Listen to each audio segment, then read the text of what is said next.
This is Mara Ellison. Today, we're going back to a small Indiana town that became, overnight, a name in national headlines, Delphi. The episode is called The Delphi Murders, Down the Hill. We'll walk the trail, listen to the moments captured on a teenager's phone, and talk about how one misfiled tip and an unspent cartridge changed the direction of an investigation that kept a town waiting for answers for years. I'm Caleb Hines. As a forensic criminologist who has looked at this case closely, I'll try to explain how the pieces of evidence fit together, what's strong, what's circumstantial, and where the reasonable questions remain. Mara, thanks for having me. Thanks for joining, Caleb. Before we dig into the evidence, let's set the scene. Delphi is a small city in Carroll County, Indiana. Population roughly 3,000 around 2017. Classic Midwestern, right? Grain elevators, the diner on the corner, kids who used to walk to school, and where neighbors often left doors unlocked. Yeah, that small-town fabric matters. In places like Delphi, people assume risk is low, and that's why when something like this happens, the shock is visceral. It's not just a crime. It's a rupture in everyday safety. Exactly. And the place that anchors this story is the Monon High Bridge Trail, a disused railroad trestle a good 60 or so feet above Deer Creek. Teens treated it like an adventure spot, photos, dares, the kind of place you go because it feels thrilling and slightly dangerous. The bridge itself is important to understand from an investigative viewpoint. It's narrow, with rotted ties and gaps between the rails. Walking across requires careful steps. That isolation and the structure's nature complicate both witness accounts and the physical search. We always start, though, not with the bridge, but with the people on it. Libby and Abby. Liberty Rose Lynn, Libby, Jernan, was 14. Born December 27, 2002. Outgoing, loved softball, good with a camera and social apps like Snapchat. Abigail Joyce Abby Williams was 13. Artistic, into saxophone and drawing. They were best friends, middle schoolers, at Delphi Community Middle School. And they were typical teens, hiking, taking photos, posting to social media. That ordinary behavior is both heartbreaking and crucial. It's why Libby's phone captured the suspect. Her tech-savvy presence of mind later became a pivotal piece of evidence. Right. February 13th, 2017, a Monday. School was out because a snow makeup day wasn't needed, so the girls had an unexpected day off. Locals said the weather was unseasonably warm, so they went to hike. Kelsey, Libby's older sister, dropped them off at County Road 300 North around 1:30 p.m., planning to pick them up at about 3:15. That drop-off time anchors the timeline. Libby posts a Snapchat photo at 2:07 p.m., a photo of Abby on the bridge. After that timestamp, there are no known social posts. So for investigators, everything after 2:07 becomes critical. 2:07, the last ordinary image. And then Libby does something we now call heroic. She turns her phone on and records. We don't know why she decided to hit record. Maybe intuition, maybe a sense of unease. But that short video shows a man walking toward them and captures audio of him saying, later publicized as, "Guys, down the hill." That phrase echoed across the country. From a forensic angle, the combination of an image and a voice is remarkably rare. When the Indiana State Police released the audio on February 22, 2017, it sparked a flood of tips. People heard a voice and said, "I know that cadence," or "that sounds like someone." It pushed this case from a local missing persons or homicide inquiry into a national effort. But the image itself, the so-called bridge guy, is grainy. He appears to be a white male wearing a blue jacket and jeans, head down, hands in pockets. Internet sleuths tried to enhance and morph the photo for years. That graininess produced decades of speculation, harassment, and, let's be blunt, harmful accusations against innocent people. Law enforcement repeatedly warned against that. Which is the tension. The evidence is both powerful and limited. The grainy photo gave a silhouette and clothing cues. The audio gave a voice clip. Together, they're far more useful than either alone, but they still require corroboration, surveillance, ballistics, witness sightings, all the things that either strengthen or weaken a theory. After the girls didn't show up for the pickup, family and friends searched. By 5:30 p.m., they were reported missing. Volunteer searchers and law enforcement combed the area that night, but the bodies weren't found until around noon on February 14th, on private property about half a mile east of the bridge, on the north bank of Deer Creek. At first, police withheld many details about the cause of death or how they were positioned at the scene, saying they needed to protect the investigation and the families. That's standard, but it left the community anxious, and that anxiety, over time, fuels suspicion and rumor. And that's a through line in this case. The slow boil of unanswered questions for years. Investigators worked with multiple agencies, the Carroll County Sheriff's Office, Delphi Police, Indiana State Police, and the FBI. By mid-2017, authorities had logged something like 18,000 tips. They consistently told the public the case wasn't cold. Yet despite the volume of tips and the unusual video and audio evidence, there was no arrest for years. People interpreted that two ways. Either law enforcement was extremely methodical and patient, or they were bungling things. Both narratives gained traction in the media and online communities. There were also those two composite sketches that added to the confusion. The first one, in July 2017, pictured an older, possibly 40s, 50s man with a goatee and cap. Then a second sketch in April 2019, the primary one later, depicted a younger man in his 20s or early 30s, clean-shaven. That shift made some locals feel misled. To be fair to investigators, sketches evolve. Witness recollections change. New interviews refine descriptions, and sometimes multiple people are involved or seen in the area. But in a small town, a drastically different sketch without clear explanation fractures public trust. Meanwhile, Delphi's rhythms changed. Parents started locking doors. Gun sales reportedly rose locally. Vigils, memorials, and flowers went up. The families became public advocates, appearing on television, urging people to keep the case alive. And the true crime industrial complex, documentaries, podcasts, YouTube, kept turning over every angle. Which opens an ethical question. Did media attention help or harm the investigation? Public interest keeps tips coming, but it also can contaminate witness memory or pressure for premature conclusions. That balance is tough to navigate. Caleb, you've seen investigations from the inside. Tell me, what happens when a tip gets misfiled? In this case, a tip about Richard Allen was recorded incorrectly and marked cleared because of a clerical error, right? Yes. According to the unsealed filings and reporting, Allen approached investigators in 2017 and said he'd been on the trails that day, between roughly 1:30 and 3:30 p.m., and claimed to have seen 3 girls. But a volunteer file clerk later discovered the tip had been misfiled because his last name was entered incorrectly, which led it to sit in a cleared or overlooked state. It's a small administrative error with huge consequences. It's chilling. He reportedly came forward, and the file went sideways.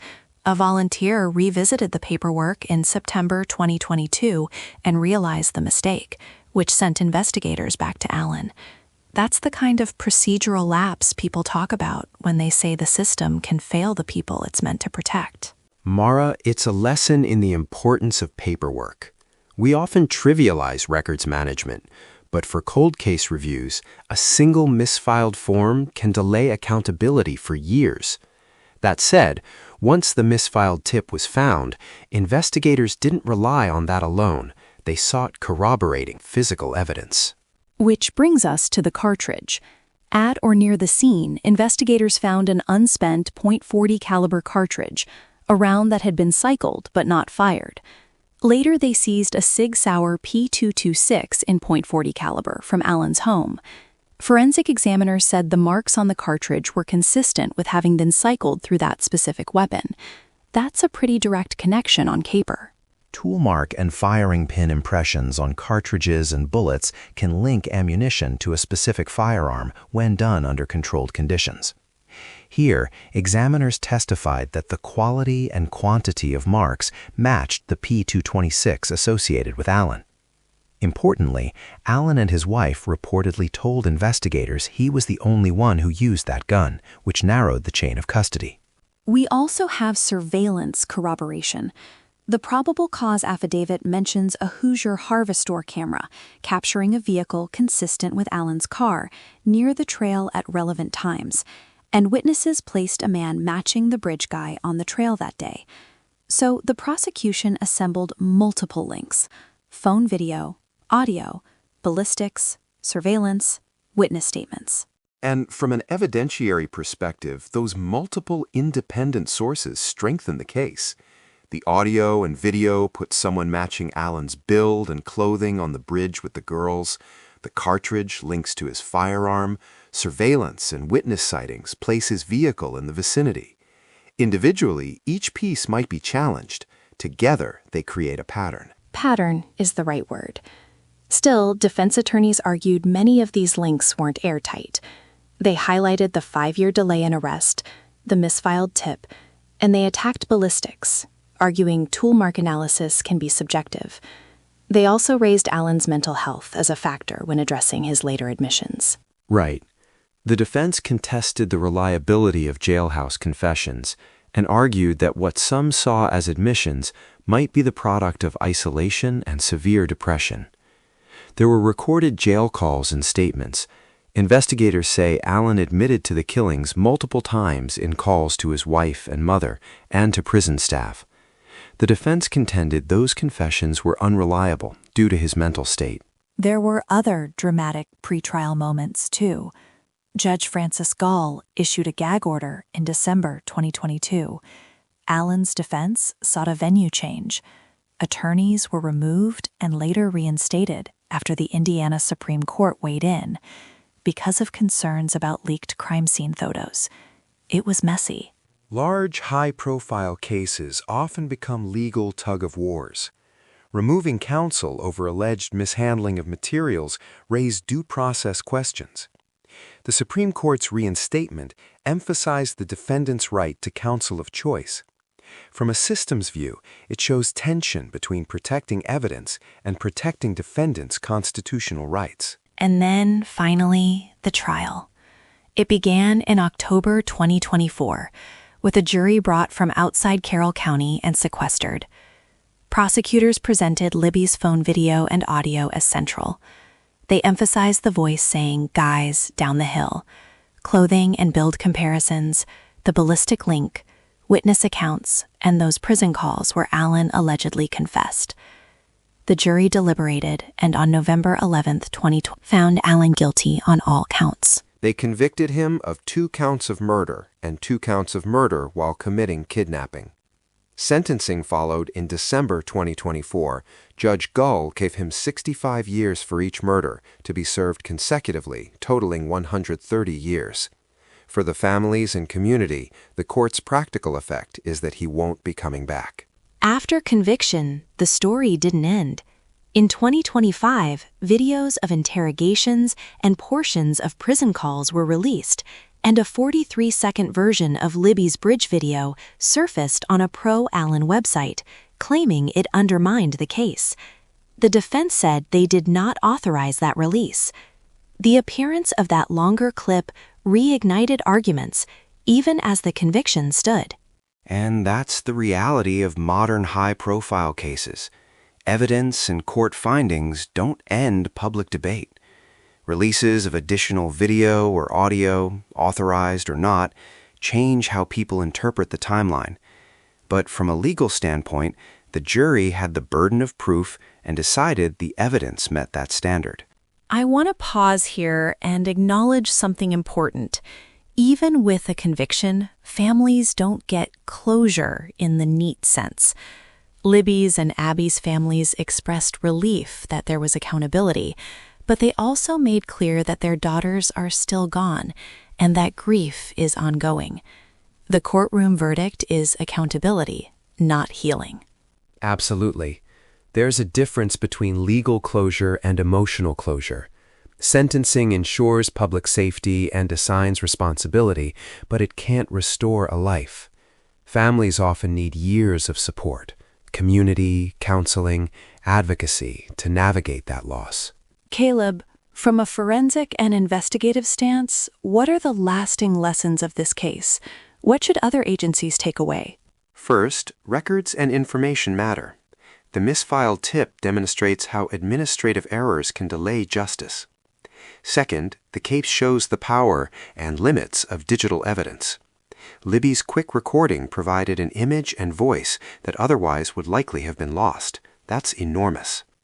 Third, it highlights the necessity of multiple corroborative lines of inquiry: surveillance, ballistics, witness statements, and careful lab work. And for the public, what should listeners take away about amateur sleuthing and media coverage? Be helpful, but be cautious. Passing tips to law enforcement is constructive. Publicly accusing named individuals without evidence is dangerous. Media pressure keeps cases visible, but it also risks contaminating memories or creating false narratives. Responsible coverage centers victims and facts, not sensationalism. That's a big theme for me as a reporter, centering the victims. Libby and Abby were kids, not just headlines. Libby's act of hitting record, such a small human gesture, was remarkable for a 14-year-old, and arguably the hinge of this case. Sometimes single actions have rippling effects years later. It also raises the broader point that ordinary people can change outcomes.